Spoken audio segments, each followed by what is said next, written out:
난 한 번 헤어지면 끝이야. 이때까지 만났었던 사람들 중에서 다시 만나본 사람들 하나도 없어. 만약 상대한테 연애 중이나 이별 과정에서 이런 말을 들은 적이 있다면 오늘 영상 안 보시면 크게 후회하실 겁니다. 오늘 영상에서 이 사람들의 심리 그리고 이런 사람들과 재회하려면 어떻게 해야 하는지 A부터 Z까지 싹 정리해 드릴 테니까 오늘 영상 절대 놓치지 마세요. 오늘 영상을 보시면 이 사람들이 말하는 심리가 진심인지 허세인지 알 수 있고, 만약 진심이더라도 어떻게 대처해야 할지 알 수 있어요. 그러니까 영상 보시기 전에 잠깐 구독 그리고 좋아요 눌러주시고 오늘 얘기 바로 시작해 볼게요. 먼저 여러분이 아셔야 될 게, 나는 한 번 헤어지면 끝이야, 한 번 헤어진 사람이랑 재회는 절대 안 해, 이렇게 말하는 사람일수록 재회할 확률이 더 높은 경우가 많다는 거예요. 보통 이런 말을 하는 사람들이 예전에 한 번 재회를 해봤다가 다시 이별을 해봤거나 헤어지고 상대한테 매달렸다가 상처를 입어본 경험이 많은 사람들이에요. 이 말은 이런 사람들이야말로 연애에 감정 투자가 많고 맺고 끊음을 잘 못하는 성격의 사람들이라는 거죠. 태어날 때부터 성격이 단호한 사람들은 보통 재회에 대해서 아무 생각이 없어요. 제 주변 친구 하나가 진짜 인간관계 맺고 끊음에 확실한 친구가 있는데, 저랑 재회에 대해서 말하다 이렇게 말하더라고요. 사람이 다투고 그런 일은 얼마든지 일어날 수 있는 거지. 재회에 대한 편견은 없어. 할 수도 있겠지만 나는 굳이 그럴 만한 사람은 못 만나봤어. 오히려 이렇게 말하는 사람들이 진짜 한번 헤어지면 뒤를 절대 안 돌아보는 성향에 더 가깝습니다. 이런 사람의 특징을 보면 평소에도 감정 기복이 별로 없어요. 기뻐도 깊은 티가 안 나고 화도 잘 안 내고 슬퍼도 무덤덤하고 외부 환경에서부터 감정 영향을 크게 안 받아요. 근데 평소에 감수성도 풍부하고 감정 기복도 큰 사람이 나는 한 번 헤어지면 끝이야 이렇게 말한다면 이 사람들은 진짜 단호한 사람인 게 아니라 단호하고 쿨한 사람이 되고 싶은 사람일 가능성이 높아요. 그래서 일단 너무 걱정부터 하지 말고, 만약 진짜 내 남친이 단호하고 한 번 돌아서면 절대 안 돌아설 것 같은 사람이라면 제가 오늘 말씀드릴 방법을 한번 써보세요. 먼저 이 사람들의 심리부터 분석해 볼게요. 단호한 사람들의 생각은 이래요. 어차피 한 번 헤어진 커플은 똑같은 이유로 다시 헤어진다. 이미 헤어지자는 말까지 나온 마당에 다시 만나도 잘 만나긴 어려울 거다. 근데 솔직히 말해서 우리가 겉에서 볼 때 너무 잘 맞고 천생연분이라고 말하는 커플이나 부부들 중에서 헤어지자라는 말 한 번 안 나온 커플 없고 도장 찍자라는 말 안 나온 부부가 없어요. 그리고 또 하나 숨어있는 심리가 있어요.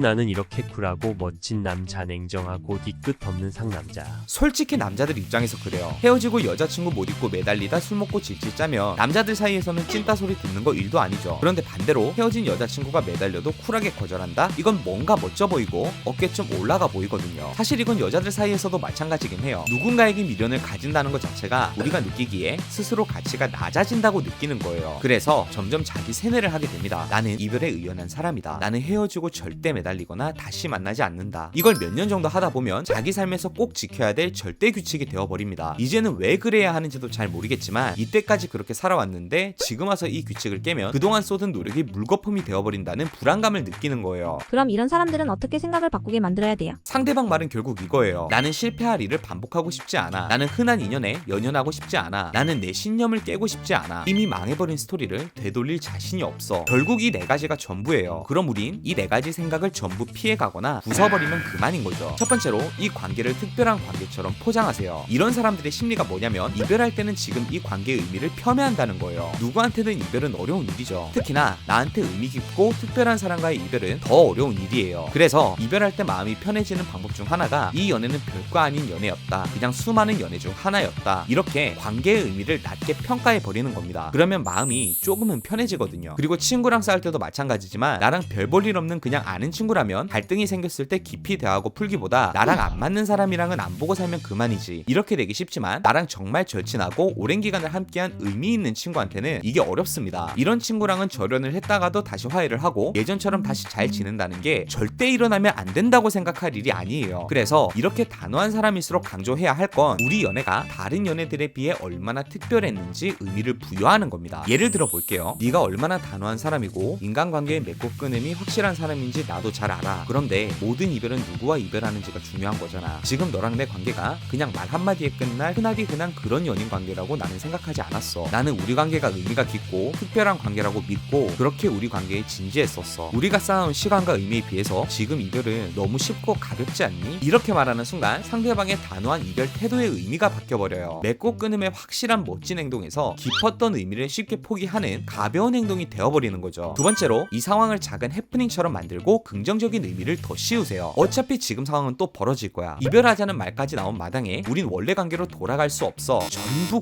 고정관념이에요. 사람한테는 스토리 완성 욕구가 있어요. 내가 지금 겪는 경험들이 끝마친 뒤에 결점 없이 완벽한 이야기가 되었으면 좋겠다라는 심리예요. 그래서 서로 폭언이 나왔다거나 경찰을 불렀다거나 이렇게 근데 밑바닥까지 다 본 커플들이 재회를 망설이는 이유가 이미 우리 연애 스토리는 망해버렸어. 재회한다 해도 이건 더 이상 아름다운 스토리가 아니야. 이런 찝찝함이 들기 때문이거든요. 이런 상황에서 우리가 해야 할 건 이 상황을 가볍고 별거 아닌 일로 치부해버리는 겁니다. 어느 커플마다 헤어지자는 말 안 해본 커플 없고 어느 부부나 이혼 서류 준비 안 해본 부부 없어. 살면서 누구나 겪는 일이 누군가와 이별하는 일이고 그러다 덮어지기도 하고 그런 게 사람 살이잖아. 너랑 내가 이런 상황을 안 겪고 무난하게 흘러갔으면 결국 서로 안 맞는다 생각하고 끝나는 것밖에 더 됐겠니? 나는 이번 일이 우리 문제를 드러내줘서 우리가 해결해야 될 문제가 뭔지 정확하게 너랑 내가 인지하게 만들어준 사건이라고 생각해. 그뿐이지 그 이상의 감성적이고 낭만적인 의미를 부여하고 싶지는 않아. 내가 먼저 별거 아닌 것처럼 여기고 대해야 상대방도 지금 상황이 가벼운 해프닝처럼 느낄 수 있는 거예요. 세 번째로 성숙한 이별을 가장해서 시간을 버세요. 진짜 실수를 많이 하는 것 중 하나가 뭐냐면 빨리 재회를 확정 지으려고 하는 거예요. 빨리 재회를 해야 내가 더 이상 불안하지 않고 안정감이 생기니까 그 자리에서 확답을 들으려는 욕심이 생기죠. 그런데 단호한 사람들한테 이건 완전 독이라고 보셔야 돼요. 생각해보세요. 지금 이 사람은 나는 헤어지면 끝이다. 이게 인생의 철칙이고 이때까지 만난 사람들이랑 이별도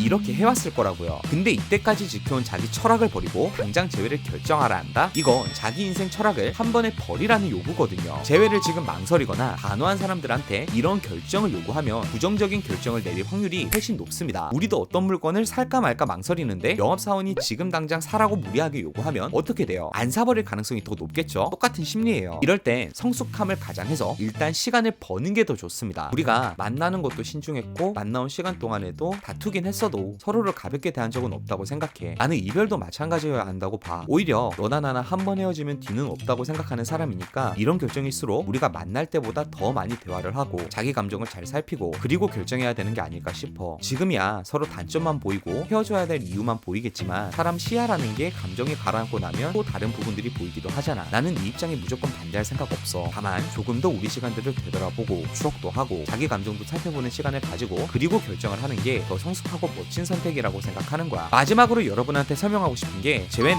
성향도 중요한 거지만 상황마다 필요한 방법들이 다 달라요. 먼저 이별 이유에 따라 필요한 방법이 있고 그 다음에 상대방 성향에 따라서 추가적인 방법을 더하거나 기존 방법을 최적화시키는 거예요. 예를 들어서 내가 어떤 잘못을 저질러서 헤어졌다. 그럼 감정도 되새겨줘야 하고 이 상황에 대한 해결책도 제시해야 되는 건 감정적인 성향이건 이성적인 성향이건 다 똑같이 필요해요. 근데 여기서 상대방이 감성적인 사람이라면 조금 더 감정적인 대화의 비율을 높이고 이성적인 성향이라면 더 구체적이고 탄탄한 논리를 더하는 등 이성적인 대화 비율을 높이는 겁니다. 그래서 오늘 말씀드린 방법들도 이것만 말하면 제외할 수 있겠지? 이게 아니라 원래 준비하셨던 해결책들도 쓰면서 이 해결책들도 같이 더한다. 이렇게 생각해야 돼요. 그런 방법들은 어떻게 배워야 돼요? 구독 누르시고 제 유튜브에 수많은 방법들을 배우셔도 좋고 영상 댓글에 있는 제외의 알고리즘 PDF 무료로 받아보세요. 클릭 몇 번으로 받으실 수 있으니까 안 보면 손해입니다. 책값은 구독과 좋아요로 대신하겠습니다. 그럼 오늘도 행복한 연애 하세요.